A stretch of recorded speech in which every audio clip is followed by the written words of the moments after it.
Hello বন্ধুরা, তোমরা কেমন আছো? আশা করি ভালো আছো। আজকে পৌষ পার্বণ, তার জন্য আজকে একটু পায়েস করবো, ঠাকুরকে দেবো। আর একটু তেল পিঠে। আমার শ্বশুরবাড়িতে তেল পিঠে করে, দুধ পিঠে করে না, যার জন্য একটু পায়েস করছি। এখানে 2 প্যাকেট দুধ নিয়েছি। দুধগুলো ডবল টোনের দুধ।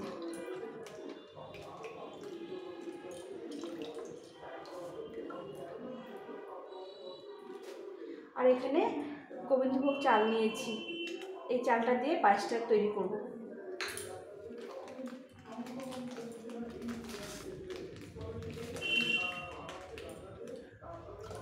তার সঙ্গে মালপোয়া করব, মালপোয়া বা তেল পিঠে।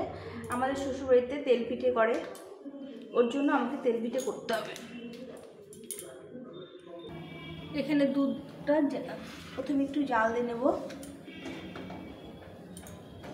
দুধটা ফুটে গেলে আমি চালটা দিয়ে দেবো।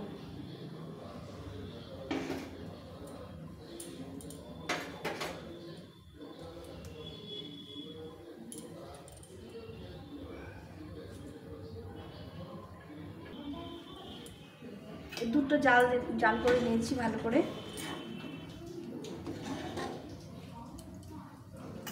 এখানে এক লিটার দুধ আছে, আর এখানে 100 গ্রাম চাল আছে। তো এই চালটা এখন দিয়ে দেবো।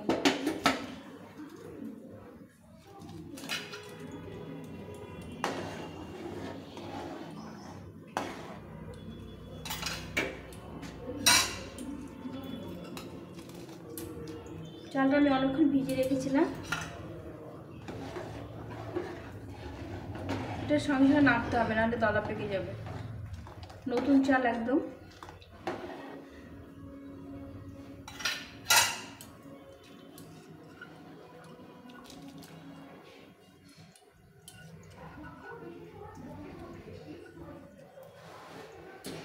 এখন গ্যাসটা বাড়িয়ে দিয়ে একটু ভালো করে জাল করে নিতে হবে।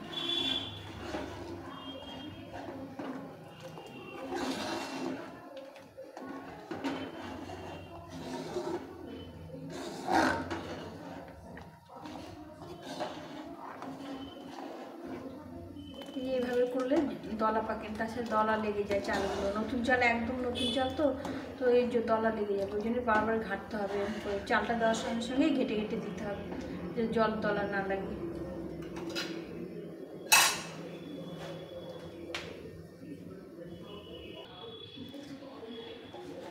এখন এই যে পাটালি গুড়, এই পাটালি গুড়টাকে ভালো করে কেটে নিতে হবে, একদম ঝুড়ো ঝুড়ো করে কেটে নিতে হবে।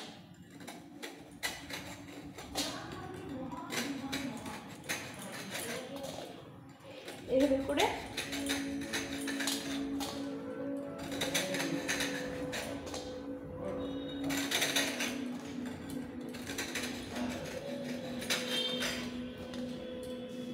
আমি এখানে এই 1 বাটির মতো গুড় দেবো।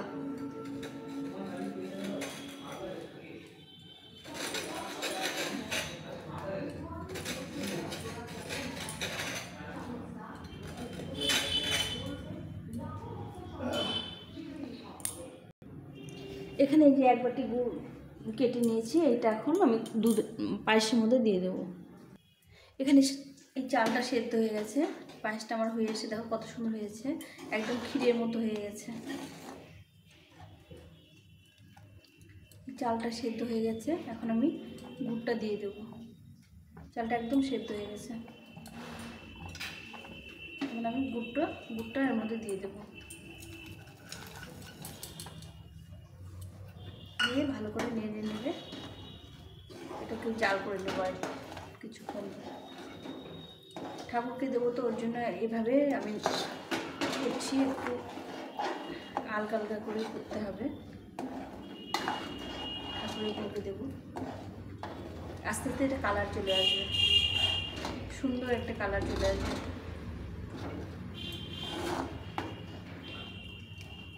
এই নতুন চালে কোনো কিছু না দিয়ে শুধু গুড় দিয়ে পায়েস করলে খুব ভালো হয়। আস্তে আস্তে গুড়টা গলে যাবে আর সুন্দর একটা কালার চলে আসবে। তো দেখো একটা কি সুন্দর কালার চলে এসেছে। তবে এখন গুড়ের অত কালার আসে না, গুড়ের মধ্যে মিশানো থাকে, হয়তো আখের গুড় মেশানো থাকে।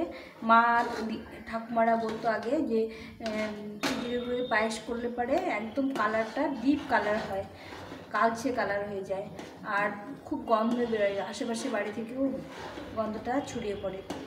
তো এখন দেখো কালারটা কীরকম এসছে, একদম ফ্যাকাশে কালার এসছে। আর গুড়টা যখন গুড় কী করে ভালো বুঝবে তোমরা, যখন গুড়টা কাটবে তখন গুড়টা কড়কড় শব্দ হবে না, একদম নরম সফট হবে, তাহলে খেজুরের গুড়ের মানে পাটালি গুড় মনে হবে। আর এর সঙ্গে আখের গুড় মিশ থাকলে গুড়টা কড়কড় কড়কড় শব্দ হবে।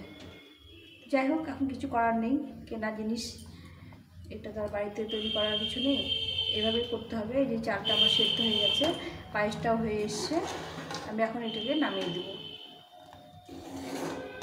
দিয়ে আমি তেল পিঠে ভেজে নেব। গুড়টা দিয়ে একটু অনেকক্ষণ জাল করতে হবে, জাল করলে এই দেখো আমার পায়েস হয়ে গেছে। এটাকে ঠান্ডা করে নেব, ঠান্ডা হতে ওটা আমি তেল পিঠেগুলো ভেজে নেব।